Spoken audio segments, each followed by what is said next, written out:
नमस्कार शेतकरी मित्रांनो, मी रामभाऊ आपलं स्वागत करतो आपल्या यूट्यूब चॅनलमध्ये. तर शेतकरी मित्रांनो, सगळ्यांना तुम्हाला माहीतच आहे की आधीपासूनच आपण कारले पिकाचं नियोजन केलं. तर आपल्याला कारले लागवड करायचीच होती. तर शेतकरी मित्रांनो, मी 15 एप्रिल ते 1 मेच्या दरम्यान मला कारल्याची लागवड करायची होती.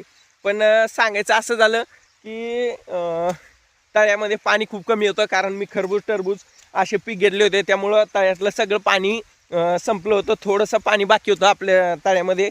त्यामुळं आपली लागवड ही 31 मे रोजी झाली. तर शेतकरी मित्रांनो, कारले लागवड केल्यापासून खूप साऱ्या अशा अडचणी मला या कारल्या पिकात झाल्यात. कारण आमच्या भागामध्ये लेबरचं खूप मोठा प्रॉब्लेम आहे. त्यानंतर म्हणजे इतक्या अडचणी झाल्या, मी नक्कीच तुम्हाला स्टेप बाय स्टेप माझे सगळे व्हिडिओ मी आता टाकणार आहे. कारण भरपूर असे प्रॉब्लेम फेस करावे लागलेत मला कारल्या पिकामध्ये. तर शेतकरी मित्रांनो, थोडंसं मी सांगतो तुम्हाला. 31 मेला मी लागवड केली. त्यानंतर जर्मिनेशनला खूप प्रॉब्लेम आलं, खूप सारा तुतोडा पाडा. त्यानंतर अजून बी आणलं, लावलं. त्यानंतर जूनच्या सुरुवातच्या 15 आठवड्यात 15 दिवसात खूप सारं असं वारा सुटलं. त्यामुळं मल्चिंग उडून जाणे, रोप जळून जाणे, असे खूप सारे प्रॉब्लेम मला आले. त्यानंतर शेतकरी मित्रांनो, इकून तिकून सगळं ठीकठाक चालू झालं. तर पावसानं अशी हजेरी लावली की वेलीवर बांधायला वेळच मिळाला.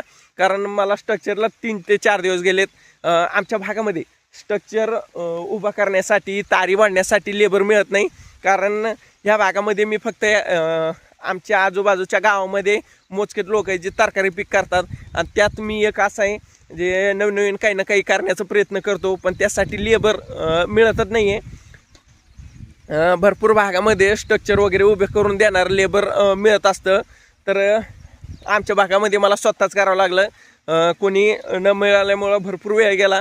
त्यानंतर शेतकरी मित्रांनो, मी दोरीनं बांधता जाळी आणली, जेणेकरून आपलं मॅनपॉवर नाही आपल्याजवळ, आपण एकटे ते काम करू शकतो. तर नक्की शेतकरी मित्रांनो, मी जाळी आणून ठेवली आहे. पण पाऊस 8 दिवसानं चालू आहे, जाळी ओढता येणार. सगळ्या वेली खाली गेल्यात, जवळपास डोक्यात केल्या वेली झाल्यात, कारले लागायला सुरुवात झाली आहे आणि सगळ्या वेली पूर्ण शेतामध्ये पांगल्यात. तर शेतकरी मित्रांनो, खूप अडचणीत हा प्लॉट मी केलेला आहे. येणारा टाईम कसा असेल कसा नाही आपण हे सांगू शकत नाही, पण आपण खंबीरपणे इमानदारीनं आपण आपलं काम करणार आहोत. आता समोर रेट मिळन नाही मिळन, अजून काही अडचणी येतील, आपण हे सांगू नाही शकत. पण आतापर्यंत ज्या अडचणी आल्यात मी स्टेप बाय स्टेप सगळं सांगणार आहे. कारण भरपूर प्रॉब्लेम फेस केलेत मी ह्या प्लॉटमध्ये. आणि आत्ता पण व्हिडिओ बनवतो तर खूप पाऊस चालू आहे, बघू शकता पूर्ण पाऊस चालू आहे. तर शेतकरी मित्रांनो, असेच